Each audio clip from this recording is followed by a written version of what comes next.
melihat target pemerintah itu di tahun 2022, target pemerintah untuk investasi 1.200 triliun rupiah, naik 33%. Otomatis akan berkontribusi besar terhadap pertumbuhan ekonomi kita, menjadi penopang juga. Realistis tidak sih Pak target investasi sebesar itu dengan melihat iklim kondusivitas investasi kita, perizinan dan segala macamnya yang saat ini terjadi? Tentu pemerintah ada perhitungan untuk itu. Namun kalau iklimnya tidak diperbaiki, ya walaupun pemerintah sudah berusaha sesuai dengan Undang-Undang Cipta Kerja itu, suasana pemerintahan juga birokrasinya tidak ribet gitu, itu bisa dicapai. Dan dengan asumsi bahwa ekonomi dunia juga bertumbuh dengan baik. Karena kita tidak investasi ke sini kalau ekonomi di negaranya baik kan. Kalau ini krisis ekonomi negaranya juga suruh dia berinvestasi di banyak tempat gitu kan. Jadi banyak asumsinya. Ya ekonomi kan tergantung asumsi.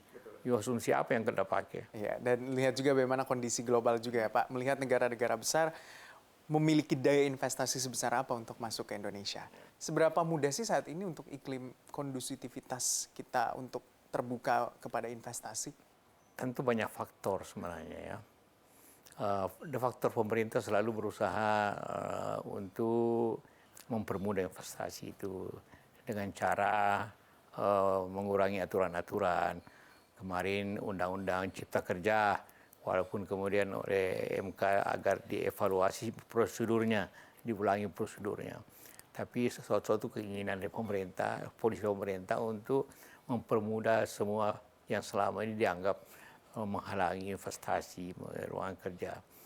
Dengan cara-cara itu sebenarnya, nah sekali lagi tapi bukan hanya tergantung pemerintah saja, faktor dunia, bagaimana faktor COVID, apakah unicorn ini akan mengganggu atau tidak, apakah politik di Amerika dengan lawan Rusia tenang atau tidak, apakah masalah di Jerman itu bisa lebih baik. Jadi semua juga ada pengaruhnya seperti itu. Tapi kita mengharap pengaruh ekonomi dunia akan lebih stabil setelah COVID ini. Kemudian kita kurangi aturan-aturan dalam negeri sehingga memperoleh investasi, sehingga investasi baik PMA dan PMDN itu berjalan. Itu langkah-langkahnya, hanya langkah itu yang dapat meningkatkan pertumbuhan ekonomi kita. Oke, ketika kita melihat juga banyaknya saat ini ya keinginan untuk atau geliat orang-orang berusaha, lalu membuka usaha, membuka lapangan kerja. Seberapa besar Anda lihat juga hal ini tentunya ditopang oleh pemerintah atau disambut baik oleh pemerintah? Ya, seperti itu.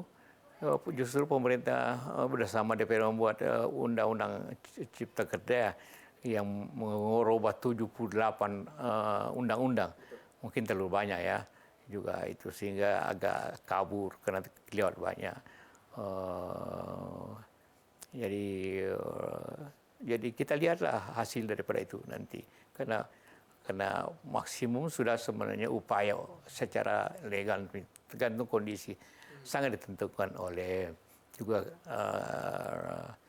peranan buruh yang tidak selalu demo, peranan daripada politik yang juga memudahkan, dan juga tentu daerah-daerah masyarakat. Walaupun orang investasi tapi kalau tanahnya, lahannya susah, itu juga masalah. Jadi bukan hanya satu kebijakan pemerintah langsung semua selesai, tidak. Ada banyak faktor yang bisa menyelesaikan soal ini, tapi satu persatu harus diselesaikan. Komoditi boom, harga komoditas begitu menanjak. Batu bara naik, CPO juga naik karena memang kebutuhan secara global juga sangat besar permintaannya. Walaupun ada supply chain agak sedikit terganggu ya karena COVID-19 ini. Mungkin Bapak bisa ceritakan Pak, seberapa besar harga komoditas yang naik ini bisa juga menopang pertumbuhan ekonomi kita di tahun 2022 mendatang. Kalau melihat pengalaman pada saat Bapak jadi Wapres juga ada kenaikan harga komoditas yang cukup besar juga. Ya, kadang-kadang kenaikan harga komoditas itu juga tidak bisa diprediksi. Betul.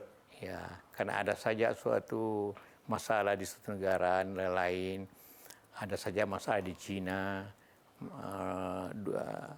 dan ingin dia masalah nanti yang kita hadapi Contohnya ialah ingin maju kepada energi terbarukan. EBT. Nah, EBT ini kalau dilakukan tiba-tiba, ini yang mempersulit memang PLTU. Jadi harus ada transisinya. Karena kalau langsung dipensiunkan PLTU, walaupun saya sendiri bergerak di PLTA, air. Tentu itu baik, salah satu sumbangan untuk green energy. Jadi sangat terpengaruh juga faktor-faktor luar di bawah ini. Tapi juga ada efek dalam negeri. CPO naik, efeknya harga minyak goreng dalam negeri naik. Itu juga ongkos, itu juga bisa menyebabkan inflasi sedikit naik karena naik harga. Batubara naik, tapi berakibat ke domestik, penggunaan domestik, PLTU menyebabkan harga naik di situ. Jadi ada yang baik, tapi ada efeknya juga. Ini harus diselesaikan efeknya ini juga, karena ini berpengaruh kepada pertumbuhan ekonomi. Tapi namun demikian ini dibutuhkan keseimbangan. Bahwa yang dilakukan oleh pemerintah begitu saat ini dengan kenaikan harga komoditas utamanya batu bara, banyak yang mengatakan membantu kas negara kita. Seberapa besar sih Pak sebenarnya membantu? Iya, otomatis karena ada pajak ekspor. Ya, semuanya itu CPO batu bara juga ada pajak ekspornya, ya, dan juga ada pajak pendapatan.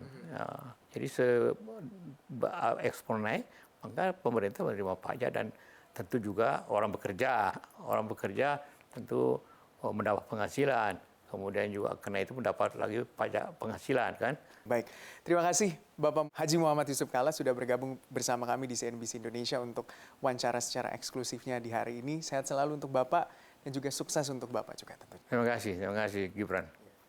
Demikian wawancara saya dengan Wakil Presiden Republik Indonesia ke-10 dan ke-12, Bapak Haji Muhammad Yusuf Kalla. CNBC Indonesia, Beyond Business.